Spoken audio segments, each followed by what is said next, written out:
Bonjour, pourquoi est-ce qu'on se galère à utiliser du courant alternatif chez nous? Vous savez, si vous allez prendre du courant dans les prises électriques, c'est du courant alternatif. Ça veut dire qu'il n'arrête pas de changer de sens 50 fois par seconde. Ça fait...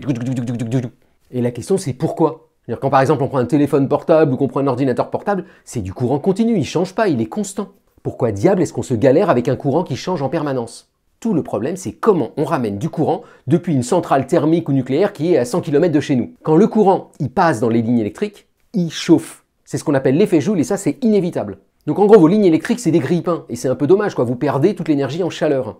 Donc on veut minimiser ça. Et alors pour minimiser ça à puissance constante, la solution en gros, c'est d'avoir une grande tension et un petit courant. Donc il faut des lignes à haute tension.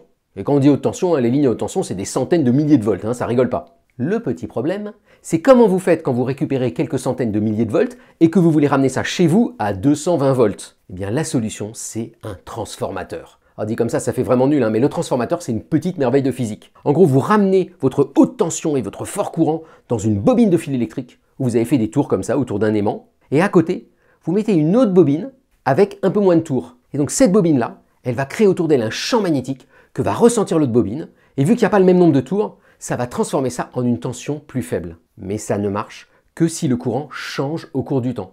C'est la loi d'induction. Et c'est pour ça que dans le monde entier, on utilise du courant alternatif. Alors en ce moment, il y a des gens qui commencent à revenir au courant continu et à trouver des solutions technologiques pour ça, mais c'est quand même bien plus compliqué.